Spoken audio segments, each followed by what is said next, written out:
Halo semuanya, selamat datang kembali di channel YouTube saya, Suci Lestari Yuwana. Hari ini saya akan melanjutkan kembali diskusi tentang digital platform.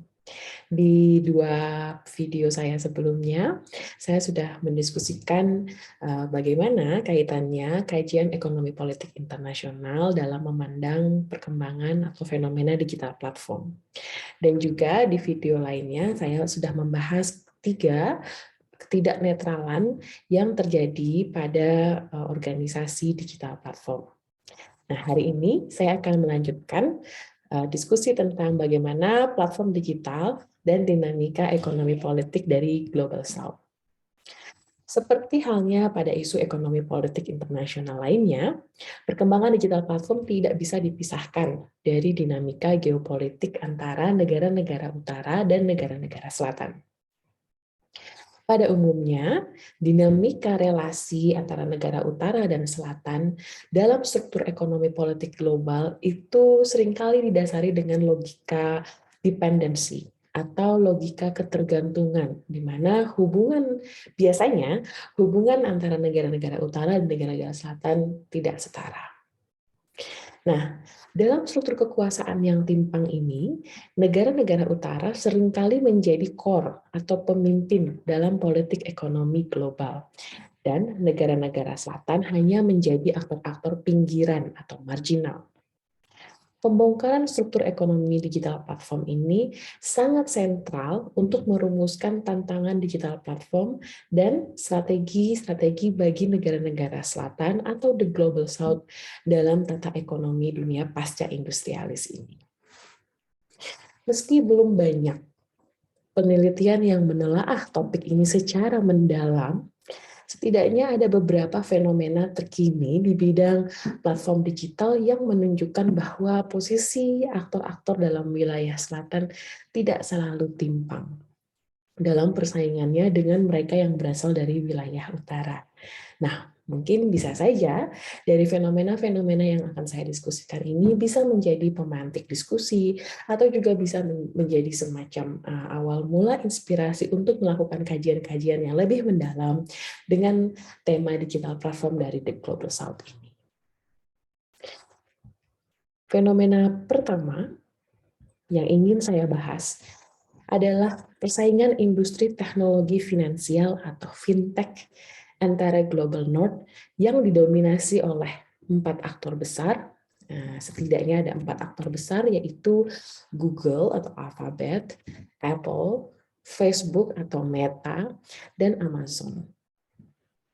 Keempatnya ini biasanya seringkali dikenal sebagai GAFA, yang merupakan aktor-aktor major di Global North.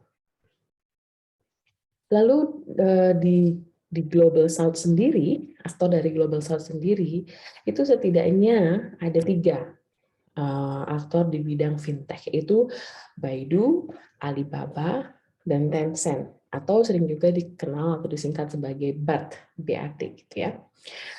Melalui platform digital, aktor-aktor GAFA menawarkan metode pembayaran digital kepada user aplikasi mereka seperti ada Google Pay, Apple Pay, Amazon Pay, dan juga Facebook atau Meta juga mengembangkan payment-nya sendiri. Sementara itu, Facebook dengan total user setidaknya sekitar 1,5 miliar mengembangkan pembayaran digital melalui Facebook Messenger-nya. Tidak kalah dengan GAFA, pada tahun 2014, Alibaba mengkonsolidasikan anak perusahaannya, ANT Financial, yang mengoperasikan platform pembayaran digital paling populer di Cina, yakni Alipay. Sementara itu, Tencent mengembangkan metode pembayaran melalui platform WeChat Messaging yang jumlah usernya mencapai 890 juta. Nah, menurut penelitian dari Global Fintech Adoption Index tahun 2019, transaksi pembayaran mobile di Cina di tahun 2016 itu sudah mencapai sebesar 790 miliar USD. Dan jumlah ini lebih besar 11 kali lipat dengan transaksi di Amerika saat itu.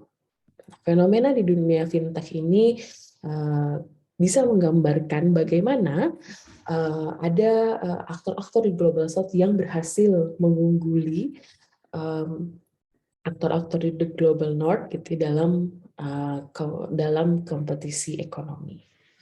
Lalu fenomena kedua adalah persaingan industri transportasi berbasis platform digital atau dikenal dengan istilah Uberization. Model bisnis yang menggunakan aplikasi digital untuk menghubungkan calon penumpang dengan pengendara mulanya dirintis oleh perusahaan Uber di Amerika sekitar tahun 2015 dan berhasil mendisrupsi industri transportasi konvensional. Tahun 2015, Uber berambisi menjadi aktor global yang dominan di bidang transportasi digital. Namun pada perkembangannya, Uber harus menghadapi banyak persaingan dari aktor-aktor yang berasal dari the Global South. Tahun 2016, misalnya Uber terpaksa keluar dari Cina setelah kalah bersaing dan menjual cabang usahanya ke pemain lokal yaitu Didi Chuxing. Di tahun 2016 misalnya, di tahun 2018 itu Uber juga mengalami kekalahan di pasar Asia Tenggara dan menjual usahanya ke Grab. Uber juga mengalami banyak persaingan sengit dengan pemain lokal di India, yaitu Ola, dan juga pemain lokal di Korea Selatan, yaitu Kakao Taxi. Namun, tidak hanya fenomena relasi utara-selatan, dinamika platform digital di negara-negara selatan juga bisa menjadi departure point yang berbeda dalam kajian ekonomi politik global. Karena studi teknologi digital di Global North biasanya seringkali menggunakan inovasi teknologi sebagai titik awal mengembangkan teori baru dalam memahami perkembangan digital platform. Inovasi teknologi akhirnya mempengaruhi sistem sosial dan politik yang akhirnya melahirkan konsep mengenai socio-technical system. Di sisi lain, fenomena teknologi digital di Global South justru bisa menghasilkan nuansa yang berbeda yang terjadi di Global North dan lebih mengedepankan apa yang disebut sebagai socio-cultural system, yaitu sebagai perspektif alternatif yang menekankan tradisi dan budaya sebagai titik awal mengembangkan teori tentang teknologi digital. Jadi selain tadi ya dua fenomena persaingan kompetisi ekonomi yang terjadi antara aktor-aktor di Global North dan Global South, di poin ini saya juga ingin mendiskusikan bagaimana praktek-praktek yang ada, konteks-konteks yang ada dan berbeda yang terjadi di Global North dan di Global South, dan konteks-konteks yang spesifik dengan karakteristik Global South bisa menjadi kesempatan untuk berkontribusi secara teoritis dengan memberikan perspektif baru dalam kajian-kajian yang menghubungkan antara teknologi dan relasi sosial. Salah satu fenomena yang menurut saya tepat untuk mengilustrasikan urgensi socio-cultural system sebagai salah satu perspektif dalam The Global South adalah pentingnya informal map dalam kesuksesan bisnis ojek online di Indonesia. Ini saya ambil dari artikel yang ditulis oleh Ridho Qadri, gitu ya, peneliti yang mengkaji tentang bisnis transportasi online di Indonesia, dan dalam artikel ini dia menceritakan bagaimana seringkali kesuksesan bisnis digital, atau dalam hal ini kesuksesan driver untuk mendelivery order itu tidak bisa lepas dari apa yang dia sebut sebagai deep local knowledge, atau tidak bisa lepas dari pengetahuan-pengetahuan yang bersifat cultural. Nah, yang ingin saya ceritakan, biasanya perusahaan transportasi online menggunakan digital map di dalam aplikasinya. Contohnya memakai Google Map gitu ya, untuk mengoperasikan mobilisasi di setiap tripnya. Tapi nyatanya pada prakteknya di lapangan, di jalan gitu ya, seringkali digital map ini gagal atau tidak sesuai dengan kenyataannya. Misalnya seringkali gitu di peta aplikasi itu tidak bisa membedakan mana jalan tikus, jalan buntu gitu. Atau bahkan tidak bisa menentukan titik-titik sweeping. Yang saya maksud sebagai titik sweeping itu adalah wilayah-wilayah di mana seringkali ojek online itu berseteru dengan ojek pangkalan, atau misalnya seringkali kawasan-kawasan yang melarang ojek online ataupun taksi online masuk di kawasan tersebut. Nah, hal-hal seperti ini tidak bisa tergambarkan di dalam peta digital atau peta yang ada di aplikasi. Nah, dalam praktiknya, kalau menurut artikel ini, kesuksesan pengemudi ojek online itu sering ditentukan oleh informal map dibandingkan dengan digital map. Definisi dari informal map adalah pengetahuan-pengetahuan informal yang didapatkan oleh pengemudi ojol melalui tradisi mangkal atau menunggu orderan di satu titik bersama pengemudi lainnya.